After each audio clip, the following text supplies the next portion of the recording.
she mocked. You think you're so special? Watch me replace you by Friday. I said, good luck. 5 months later, she's crying outside my house begging me to leave my new supermodel girlfriend and take her back. Sometimes life has a twisted sense of humor, and this is one of those stories where karma doesn't just knock on your door, it kicks it down with steel-toed boots. I'm Ethan, 29, and I study marine biology at the Scripps Institution in San Diego, spending my days researching coral reef ecosystems and my evenings training for triathlons along the Pacific coastline. For 3 years, I thought I was building something real with Brianna, a corporate lawyer who worked downtown and lived for expensive dinners, designer handbags, and the kind of networking events where people measure success by the thread count of their business cards. I should have seen the signs earlier, but when you're genuinely in love with someone, you tend to ignore the red flags fluttering right in front of your face. The end came during what I thought would be a casual dinner party at my beach house in Mission Beach, a modest but comfortable place I'd managed to afford on my research salary, complete with floor-to-ceiling windows overlooking the ocean and a deck where I could watch the sunrise while reviewing data from my latest diving expeditions. I'd invited 6 of our mutual friends over for what I hoped would be a relaxing evening of good food, decent wine, and the kind of conversation that doesn't revolve around billable hours or stock portfolios. I was in the kitchen putting finishing touches on a seafood paella I'd been perfecting for months when I heard Brianna's voice getting progressively louder in the living room. Honestly, I don't know why I've been settling for this, she announced to our friends, her words carrying that particular edge that meant she'd had exactly 3 glasses of wine, enough to lower her inhibitions but not enough to slur her speech. I walked into the room carrying the paella pan, thinking maybe she was complaining about the music or the temperature, but the way everyone suddenly went quiet told me this was about something much bigger. Settling for what? Asked Marcus, one of my dive buddies, his expression already uncomfortable as he clearly sensed the direction this conversation was heading. All of this, Brianna gestured broadly at my home, at me, at the life we'd been building together. The whole playing house with someone who's intellectually mediocre and completely lacks ambition. Do you know what Ethan does for a living? He plays with fish. Literally plays with fish while I'm building an actual career that matters. The silence in the room was deafening, the kind of quiet that makes you hyper-aware of background sounds, the waves crashing outside, the ceiling fan rotating overhead, the gentle bubbling from my aquarium in the corner. I set the paella down on the dining table and turned to face her, keeping my voice steady despite feeling like I'd been gut-punched. Is this really how you want to do this, Brianna? In front of our friends? Our friends deserve to know the truth, she replied, standing up and smoothing down her black cocktail dress, the one that cost more than most people's monthly rent. The truth is that I've wasted 3 years of my prime dating years on someone who thinks studying coral polyps is going to change the world, while men with actual ambition and real money are out there building empires. Sarah, Marcus's girlfriend, shifted uncomfortably on the couch. Maybe you two should talk about this privately, she suggested gently. No, I'm done talking privately, Brianna shot back. I'm done pretending this is enough for me. I deserve someone who can match my lifestyle, someone who understands that success means more than publishing research papers that 12 people will read. I work with partners at my firm who make more in a month than Ethan makes in a year, and they're exactly the kind of men I should be dating. The casual cruelty of her words hit harder than any screaming match would have. This wasn't anger or temporary frustration. This was her revealing what she'd really been thinking about me, about us, probably for months. And you know what the best part is? She continued, grabbing her designer purse from the coffee table with theatrical flair. I could replace you by Friday. There's this senior partner at Morrison & Associates who's been asking me out for weeks, and he drives a Maserati and owns a penthouse in downtown San Diego. That's what a real relationship looks like, not this pseudo-intellectual surfer boy fantasy you've got going on here.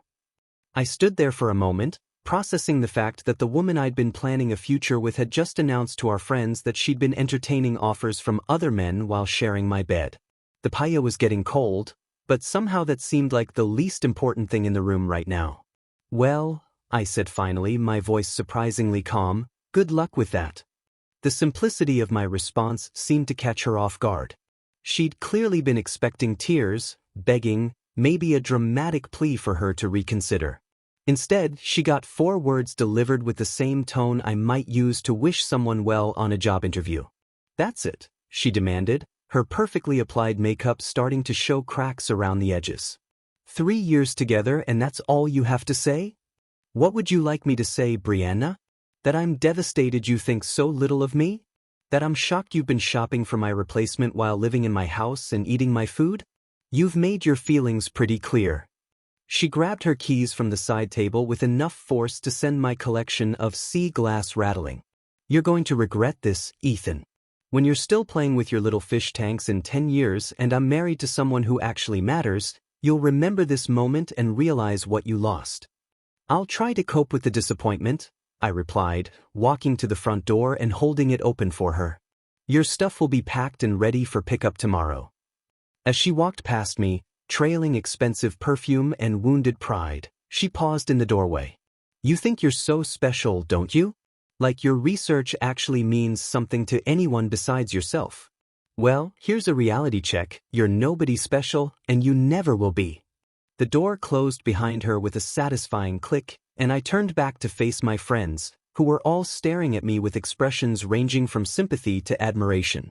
Well, Marcus said after a long pause, that paella smells amazing. The morning after Brianna walked out, I woke up at 4 a.m. not because of heartbreak, but because something inside me had shifted during the night, a quiet determination that surprised even me.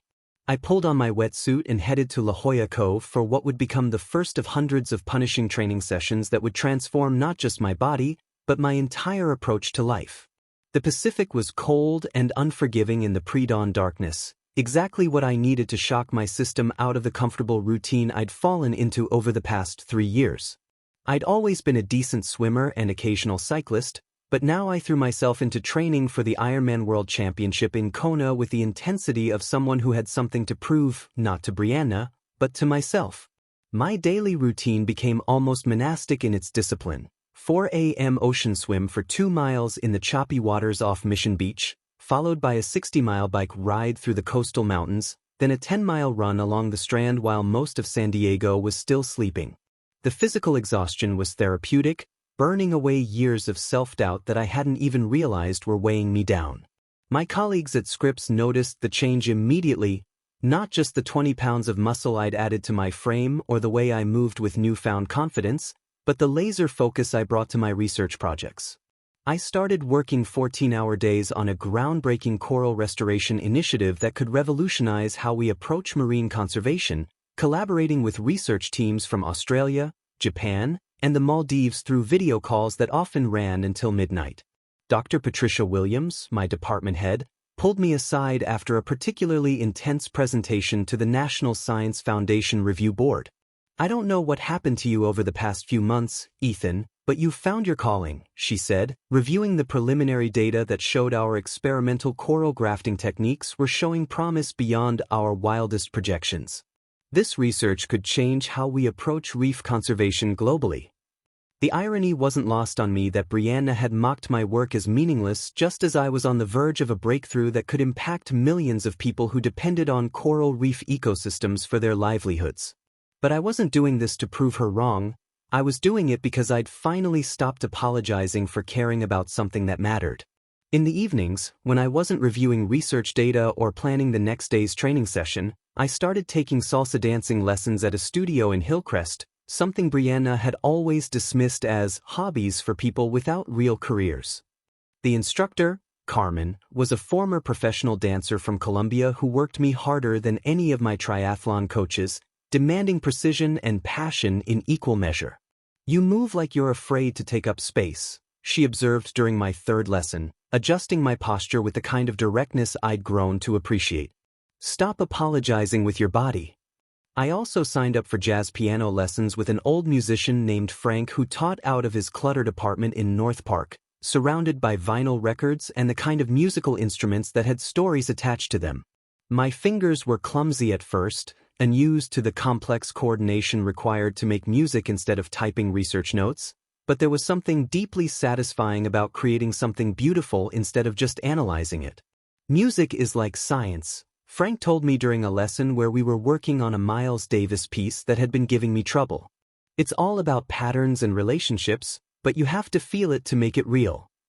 The transformation wasn't just physical or professional, it was deeper than that. I stopped checking my phone obsessively, stopped wondering what Brianna was doing or whether she missed me. I deleted her number, unfriended her on social media, and threw myself so completely into becoming the best version of myself that I barely had time to think about the relationship that had ended so spectacularly. My friend Marcus, who'd witnessed the dinner party disaster, started joining me for weekend bike rides through Torrey Pines, and he couldn't get over the change in my demeanor. "It's like you were sleepwalking for 3 years and finally woke up," he observed as we cruised down the coastal highway, the Pacific stretching endlessly to our left. "I mean, I liked you before, but this version of you is kind of intimidating in the best possible way." The months blurred together in a rhythm of discipline and discovery that felt more natural than anything I'd experienced in years. My body became leaner and stronger, my research gained recognition from peers around the world, and I developed skills and interests that had nothing to do with impressing anyone else. They were purely for the joy of becoming more than I'd been before. By the time autumn arrived, I barely recognized the man who'd served paella to a woman who thought his life's work was worthless, and I realized that Brianna had actually done me the biggest favor of my life by walking away. The Marine Conservation Charity Gala at the Hotel del Coronado was the kind of event I normally would have avoided.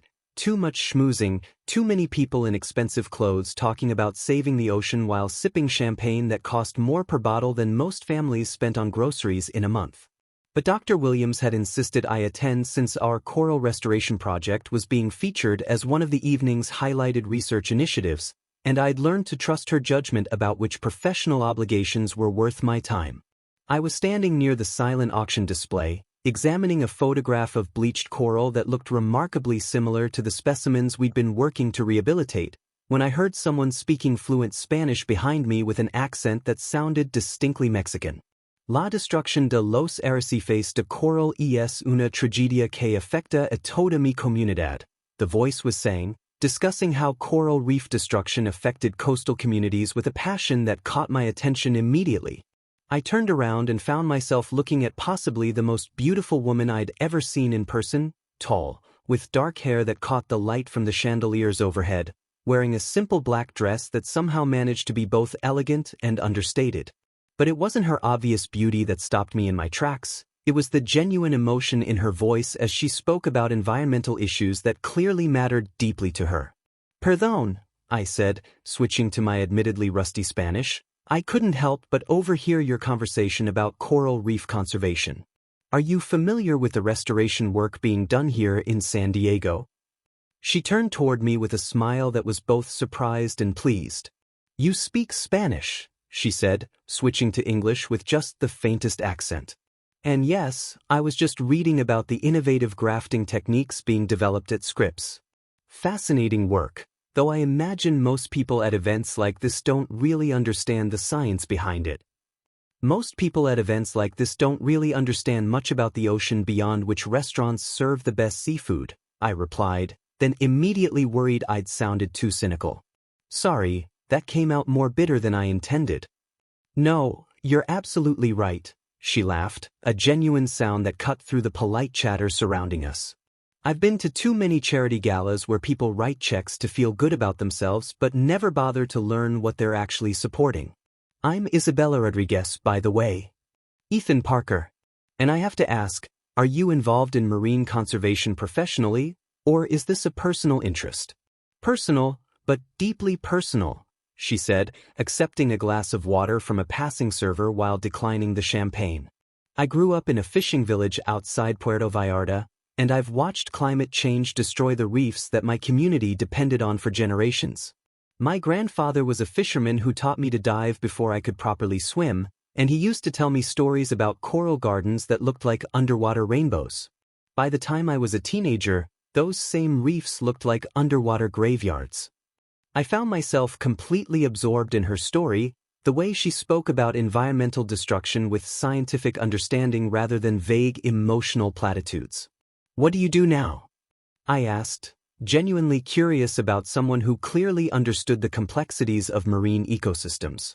"I'm a model, actually," she said with a slight smile that suggested she was used to people's surprised reactions. International campaigns, mostly. But I use the platform to advocate for environmental causes, particularly ocean conservation. It's not exactly what my family expected when I left Mexico, but it gives me resources and visibility to support research like yours. A model? I tried to process this information while maintaining normal conversation because Isabella Rodriguez didn't fit any stereotype I'd had about women in that industry. She was clearly intelligent, passionate about substantive issues, and spoke 3 languages fluently. She'd been switching effortlessly between Spanish, English, and Portuguese when talking to different guests throughout the evening. That must be an interesting way to combine advocacy with your career, I said, then felt immediately stupid for stating something so obvious. It can be challenging, she admitted. A lot of people assume that being a model means you're not serious about intellectual pursuits. But I studied marine biology for 2 years before my career took off, and I still read research papers in my spare time. The science behind coral bleaching and ocean acidification is fascinating, even if it's also terrifying. We talked for the next 2 hours, completely ignoring the formal dinner and speeches happening around us.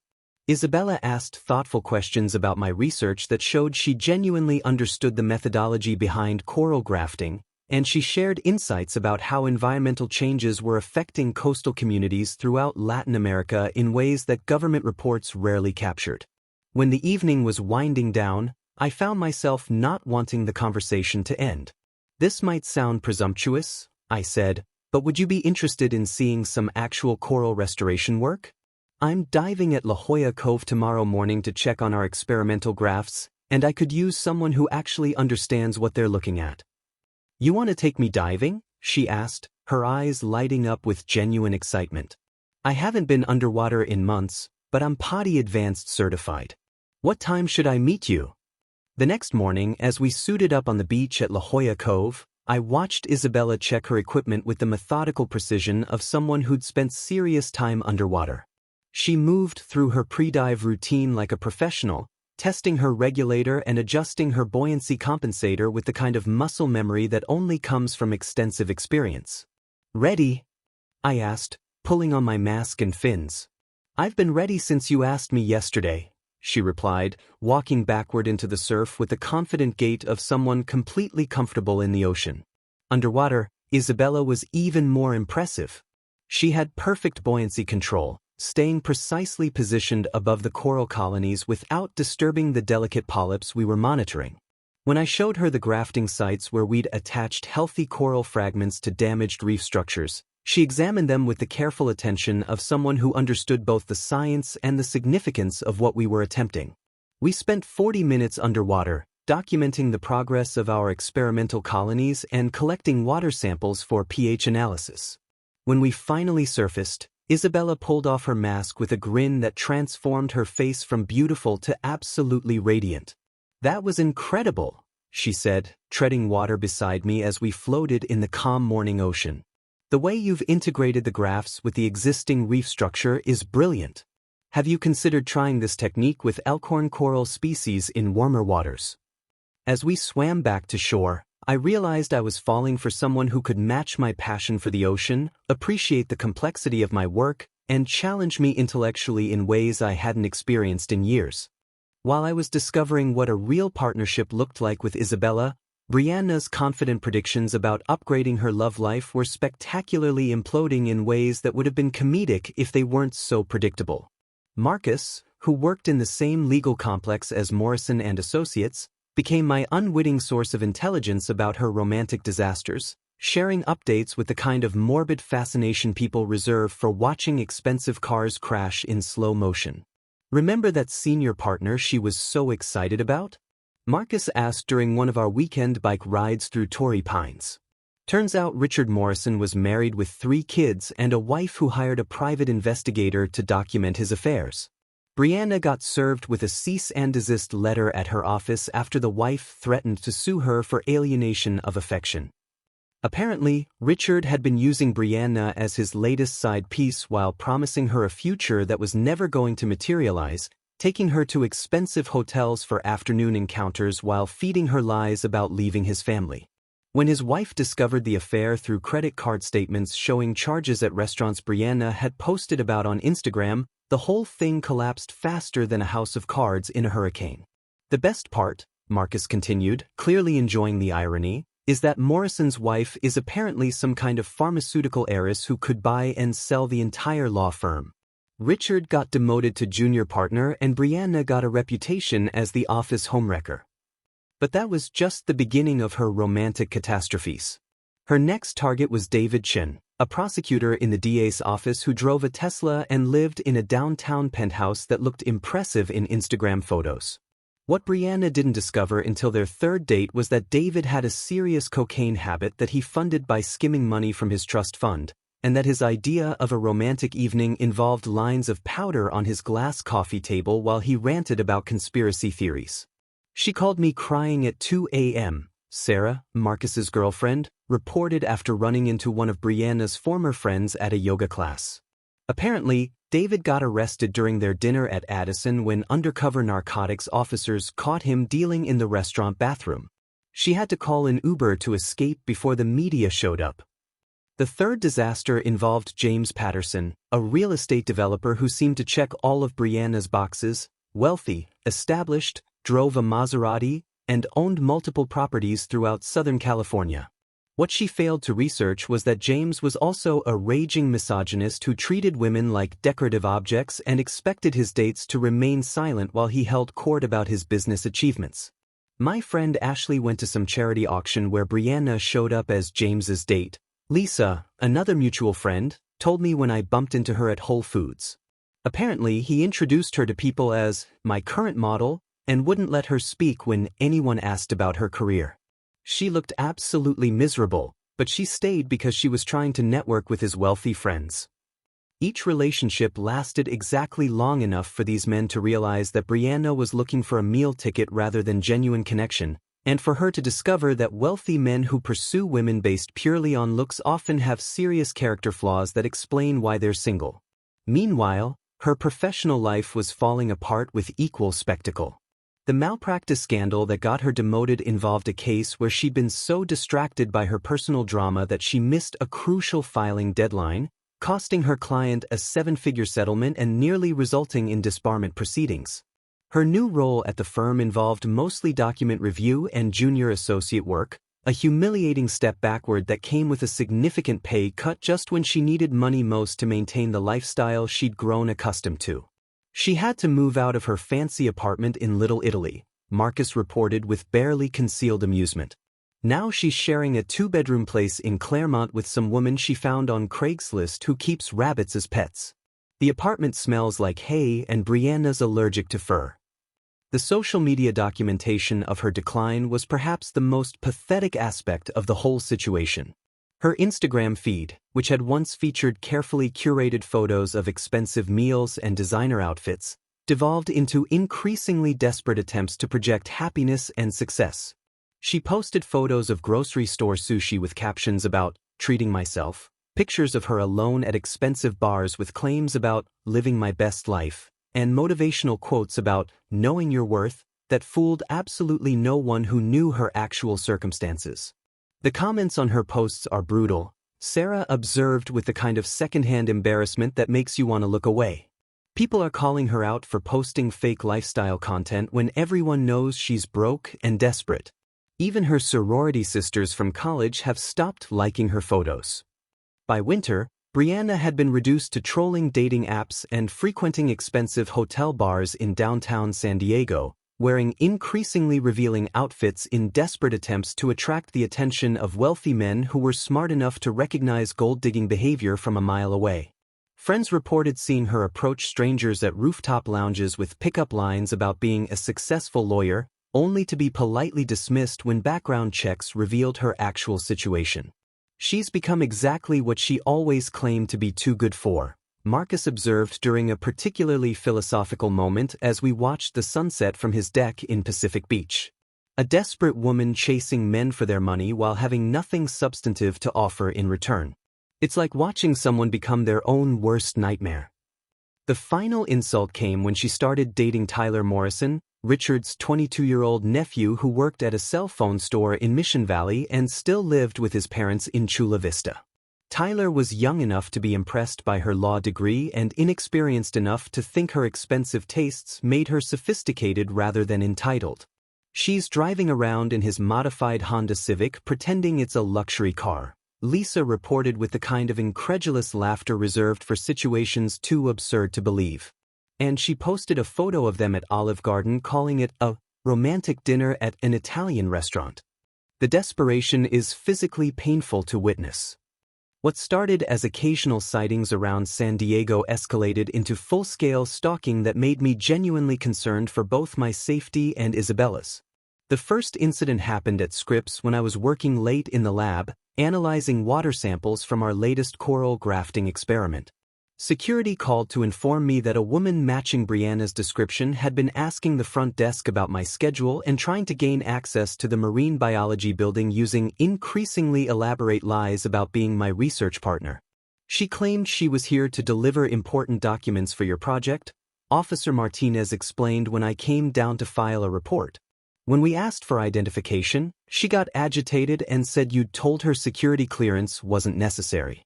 Then she tried to follow a group of graduate students through the secure entrance.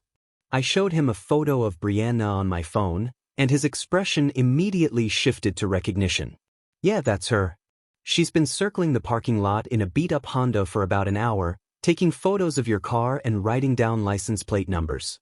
We've asked her to leave twice, but she keeps coming back with different stories about why she needs to be here. The voicemails started that same week, beginning with seemingly reasonable requests for conversation that quickly devolved into unhinged rambling sessions that lasted up to 15 minutes. The first few were almost professional in tone. Ethan, it's Brianna. I think we should talk about how things ended between us. There are some things I need to explain that might change your perspective on everything. But by the fourth or fifth message, her composure was completely gone. I know you're seeing that Mexican girl and I know you think she's so perfect with her fancy modeling career and her fake environmental activism, but you don't know her like I know you. She's using you for your research credentials to boost her own image, and you're too naive to see it. Call me back before you make the biggest mistake of your life. The most disturbing message came at 3:17 a.m. on a Tuesday, clearly recorded while she was drunk and crying. I hired someone to find out about your little girlfriend, Ethan. Did you know she's done nude photo shoots? Did you know she's been linked romantically to at least 6 different men in the past year? She's a serial relationship hopper who targets successful men for publicity opportunities, and you're just her latest victim. I tried to protect you from women like her when we were together, but you were too stubborn to listen. Now you're going to learn the hard way that I was the only one who actually loved you for who you really are. I saved every voicemail as evidence and forwarded them to my lawyer, but the harassment escalated beyond just phone calls. Brianna started showing up at the La Jolla Cove during my morning training sessions, watching me swim from the parking area while pretending to read magazines in her car. She followed me to the salsa dancing studio in Hillcrest, sitting in the cafe across the street and taking photos through the windows. Most disturbing of all, she somehow discovered Isabella's shooting schedule and began appearing at her professional photo shoots with increasingly elaborate excuses for why she needed to be there. The confrontation at Isabella's Vogue shoot in Malibu was the incident that finally convinced me we needed legal intervention. Isabella was working on a high-end fashion spread on the beach when Brianna appeared claiming to be a location scout for a competing magazine, demanding to speak with the creative director about scheduling conflicts. When security asked for her credentials, she became belligerent and started screaming about how Isabella was a home-wrecking gold digger who stole her boyfriend. She called me a whore in front of the entire crew, Isabella told me that evening, still shaken by the encounter. Then she started making up stories about how you'd been cheating on her with me, which obviously wasn't true since we didn't even meet until months after you two broke up. The photographer almost canceled the entire shoot because she created such a scene. But Brianna's harassment campaign extended beyond just Isabella and me. She contacted my research colleagues at Scripps, spinning elaborate tales about how I was having a mental breakdown and making poor decisions about my personal life that were affecting my professional judgment. She called my triathlon training group claiming to be concerned about my erratic behavior and suggesting they watch me carefully for signs of psychological distress. Most bizarrely, she somehow obtained my parents' phone number in Oregon and called them pretending to be worried about my well-being. "Your son is involved with a woman who's clearly manipulating him," she told my mother during a 40-minute phone call that left my poor mom confused and concerned. "I think he needs professional help to understand how he's being used by someone who only cares about his research credentials." My mother, bless her heart, listened politely to Brianna's entire performance before calling me to ask what the hell was going on. "That woman sounded absolutely unhinged," she told me. "She kept talking about how you'd changed and how this Isabella person was controlling your mind. I told her that from my perspective, you sounded happier than you'd been in years, and maybe she should focus on her own life instead of yours." The breaking point came when Brianna escalated to contacting Isabella's modeling agency with fabricated stories about her being unprofessional and unreliable. She created fake social media accounts to leave negative reviews for photographers who'd worked with Isabella, claiming the shoots had been disrupted by her unstable personal relationships. She even attempted to sabotage a major campaign contract by calling the client company and pretending to be a former colleague with concerns about Isabella's reputation for causing drama on set. "This isn't just harassment anymore," Isabella said after her agency called to inform her about the false complaints. "This is someone trying to destroy my career because she can't accept that you've moved on. We need to involve the police before she does something even more destructive." I realized that Brianna had crossed the line from bitter ex-girlfriend to dangerous stalker, and that her behavior was escalating in ways that could seriously harm both our careers and our safety. The woman who'd once claimed I wasn't ambitious enough for her was now dedicating her entire existence to sabotaging the life I'd built without her. The final confrontation happened on a Thursday night in February, exactly 5 months after Brianna had confidently walked out of my dinner party predicting she'd replace me by Friday. Isabella and I were returning from a romantic dinner at Coronado Beach, discussing plans for a research expedition to the Great Barrier Reef where she'd agreed to document our coral restoration techniques for an environmental awareness campaign. We pulled into my driveway around midnight, still laughing about Isabella's impression of the pretentious sommelier who'd tried to lecture her about wine pairings, when I noticed a figure sitting on my front steps in the darkness. At first, I thought it might be a homeless person seeking shelter, but as we got closer, the motion sensor lights revealed Brianna hunched over like a broken marionette, still wearing what looked like the same black dress from our breakup dinner but now wrinkled and stained. Her once perfect hair hung in greasy strands around her face, and she'd lost so much weight that her designer clothes hung on her frame like expensive curtains on a scarecrow. "Jesus," Isabella whispered, instinctively moving closer to me as we approached the front door. "Is that really her? She looks terrible." Brianna looked up at the sound of our voices, and I was shocked by the transformation in her appearance. The confident woman who'd mocked my career and lifestyle had been replaced by someone who looked genuinely broken, with dark circles under her eyes and the kind of hollow expression that comes from months of disappointment and rejection. But when she spotted Isabella beside me, her face twisted with the kind of jealous rage that made me immediately protective of the woman I'd grown to love. "So this is the famous supermodel," Brianna said, struggling to stand up with the unsteady movements of someone who'd been drinking heavily. "The environmental activist who's so much better than me because she can afford to care about saving fish while looking pretty for magazine covers." "Brianna, you're drunk?" I said, keeping my voice calm while positioning myself between her and Isabella. "You need to leave before I call the police." "Call the police?" she laughed, a bitter sound that contained no actual humor. "For what? Sitting on public property? Trying to talk to my ex-boyfriend who replaced me with some Mexican Barbie doll who pretends to care about his boring research?" Isabella stepped forward with the kind of diplomatic composure I'd learned to admire. "Look, I understand you're going through a difficult time, but this isn't healthy for any of us. Maybe we should all just move on and focus on building positive futures for ourselves." That was exactly the wrong thing to say. Brianna exploded with the kind of fury that comes from months of accumulated humiliation and failed attempts to regain control of her life. "Move on? Move on? You have no idea what you destroyed when you stole him from me." Ethan and I had 3 years together, 3 years of building something real, and you just waltzed in with your fake tits and your environmental activism bullshit and convinced him that you actually understand his work. Brianna, stop, I said firmly, my patience finally exhausted. Isabella didn't steal anything. You threw me away, remember? You told our friends I was intellectually mediocre and that you could replace me by Friday with someone who actually mattered.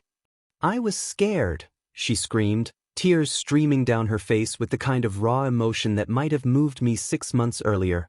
I was scared of how serious things were getting between us, scared of settling down with someone who didn't make enough money to give me the life I thought I deserved. But I learned my lesson, okay? I learned that men with money don't give a shit about women like me unless they want something temporary. The admission hung in the air between us, finally revealing the truth behind her confident predictions about upgrading her love life.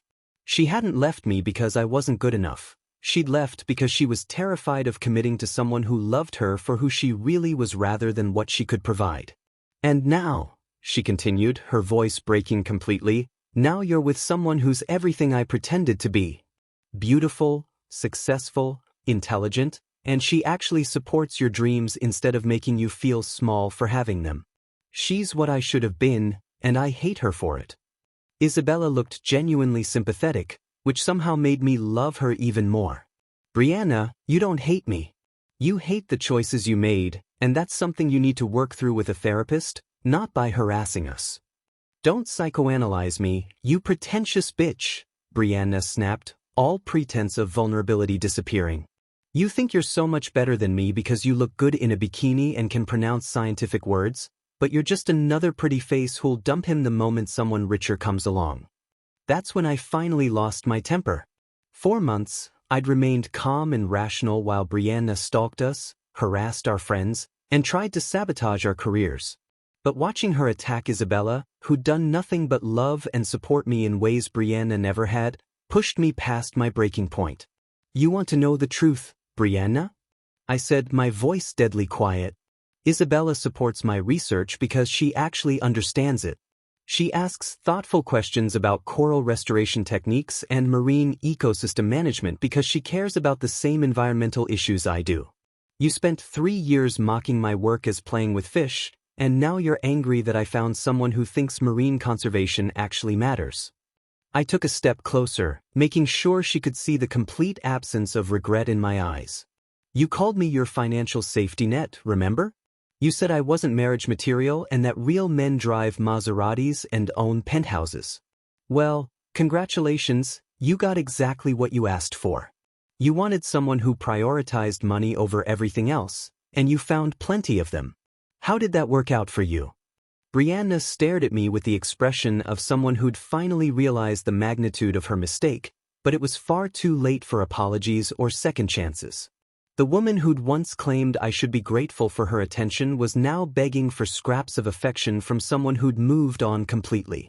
The restraining order was approved within 48 hours after I presented the judge with 6 months of documented harassment evidence, voicemails, photographs, witness statements from Isabella's modeling agency, and security reports from Scripps. Brianna's behavior escalated one final time when she violated the order by spray painting "Gold Digger" across Isabella's car and leaving threatening letters under my office door, which resulted in her spending 3 days in jail and facing criminal charges that effectively ended what remained of her legal career. A year later, Isabella and I got engaged during a research expedition to the Great Barrier Reef, where I proposed with a ring made from sustainably sourced pearls while we floated above a coral garden we'd helped restore to vibrant health. She said yes while treading water in the most beautiful place on earth, and I realized that losing Brianna had been the best thing that ever happened to me. Brianna eventually moved back to her hometown in Ohio after losing her job and being unable to find work at any reputable law firm in California, where her reputation for instability and harassment had spread throughout the legal community. Meanwhile, my coral restoration research gained international recognition. Isabella became a prominent advocate for marine conservation using her platform to raise millions for ocean protection, and we built the kind of partnership where we actually supported each other's dreams instead of competing for resources or status. Sometimes the universe has perfect timing, You just have to be patient enough to let karma do its work.